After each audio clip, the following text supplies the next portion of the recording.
प्रदेश के संभल में मस्जिद और मौलाना के 3 मकानों पर बड़ा बुलडोजर एक्शन किया गया। ये मामला संभल के असमौली थाना क्षेत्र के गांव राया बुजुर्ग का है। जिले में तालाब की जमीन पर कब्जा कर बनाए गए मौलाना और 2 भाइयों के 3 मकानों को बुलडोजर से ध्वस्त कर दिया गया। साथ ही एक मस्जिद भी गिरा दी गई। इस दौरान 100 से ज्यादा पुलिसकर्मी मौके पर तैनात रहे ताकि माहौल न बिगड़े। बीते मंगलवार की सुबह करीब 9 बजे प्रशासन की टीम पहुंची तो मस्जिद के मौलाना और उसके 2 भाइयों ने मकान खुद तोड़ने के लिए समय मांगा। उन्होंने छेनी हथौड़े से तोड़ना शुरू किया लेकिन अपना मकान तोड़ नहीं पाए। इसके बाद प्रशासन ने बुलडोजर चलवा दिया।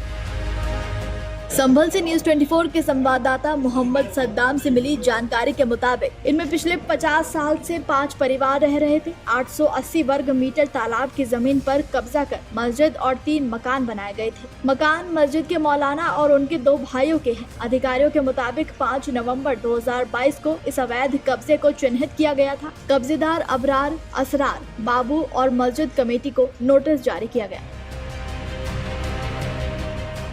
14 नवंबर 2024 को मस्जिद कमेटी और तीनों भाइयों ने इलाहाबाद हाई कोर्ट में इसके खिलाफ याचिका दायर की, लेकिन हाई कोर्ट ने याचिका खारिज कर दी। तहसीलदार ने 4 फरवरी 2025 को अतिक्रमण हटाने का आदेश दिया, लेकिन तीनों भाई डीएम के पास पहुंच गए।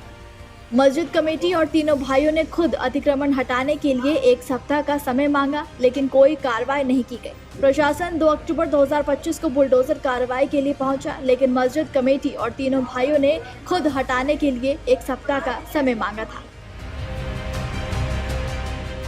इसके बाद भी मकान और मस्जिद नहीं तोड़ी गई। 4 जनवरी 2026 को प्रशासन फिर 4 बुलडोजर लेकर गांव पहुंची। हालांकि उस दिन कार्रवाई नहीं की गई, जिसके बाद कल यानी बीते मंगलवार 6 जनवरी को इन अवैध निर्माणों को ध्वस्त किया गया। जानकारी के मुताबिक मस्जिद का निर्माण बहुत मजबूत रहा। इसे ध्वस्त करने के लिए हाइड्रा वाला बुलडोजर मंगाया गया, जिससे विशेष रूप से छत को तोड़ा गया। तहसीलदार धीरेन्द्र प्रताप सिंह ने बताया कि जिशान पुत्र बाबू ने 5 दिन का समय मांगा है। उनका कहना है कि उनके छोटे छोटे बच्चे हैं और रहने के लिए दूसरा घर नहीं है, इसलिए प्रशासन ने उसे खुद मकान हटाने के लिए 5 दिन का समय दिया है। मैं 2-4 दिन का समय मांग रहा हूँ। मेरी सर से बात हुई, 2-4 दिन का समय मुझे मिल गया। छोटे छोटे मेरे बच्चे हैं, 2 जो मकान आ रहे थे उनके रहने के लिए 2 उनके अलग मकान है, मेरे लिए एक ही मकान था। सर ने मुझे 2-4 दिन का समय दिया, मैं खाली कर दूँगा। जो भूमि निकल रही है तालाब की, उसे खाली करने के लिए मैं तैयार हूँ। इस टाइम मैं शिफ्ट नहीं हो जाऊँगा, 2-4 दिन के बाद मैं शिफ्ट हो जाऊँगा, उसे खाली कर। मेरे पास कोई और मकान नहीं है, उन लोगों के पास अलग मकान था। उन लोगों को समय नहीं दिया गया, मुझे अकेले को समय दिया। तो आपको जो है नोटिस भी दिया था जो है पहले हटाने के लिए, लेकिन उसके बाद आप दिया था सर, मैं शिफ्ट नहीं हो पाया, जगह नहीं मिल पाई। छोटे छोटे बच्चे हैं, इसलिए मुझे सर ने समय दे दिया। जो तालाब की भूमि बता रहे थे, वो तालाब की भूमि में खाली करने के लिए तैयार। तहसीलदार ने बताया कि अन्य 2 मकान अबरार और असरार के ध्वस्त कर दिए गए हैं। इस बीच संभल के सपा सांसद जियाउर रहमान बर्क ने बुलडोजर कार्रवाई पर सवाल उठाए। सांसद बर्क ने सोशल मीडिया पर पोस्ट करते हुए लिखा, संभल में हुई ये कार्रवाई सामान्य नहीं थी, बल्कि ये सत्ता की बेरुखी और जोर जबरदस्ती का खुला प्रदर्शन है। उन्होंने आरोप लगाया कि सुशासन नहीं बल्कि डर का शासन है।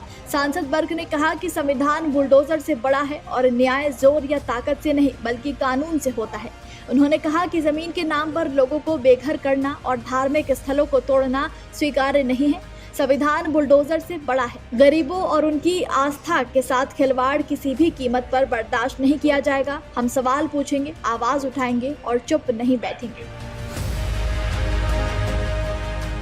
तो वहीं इस बुलडोजर एक्शन के दौरान ड्रोन से भी निगरानी की गई। जिशान ने बताया कि वो और उनका परिवार पिछले 50 से 55 सालों से इस इलाके में रह रहा था। ये मकान उनके बड़े बुजुर्गों ने बनाया था।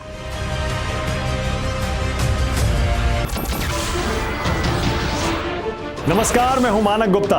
अगर आपको हमारा ये वीडियो पसंद आया हो तो इसे लाइक और शेयर जरूर करें, और हाँ, हमें सब्सक्राइब और फॉलो करना ना भूलें ताकि आप देश और दुनिया की कोई खबर मिस ना करें। तो जुड़े रहिए हमारे साथ और देखते रहिए न्यूज़ 24।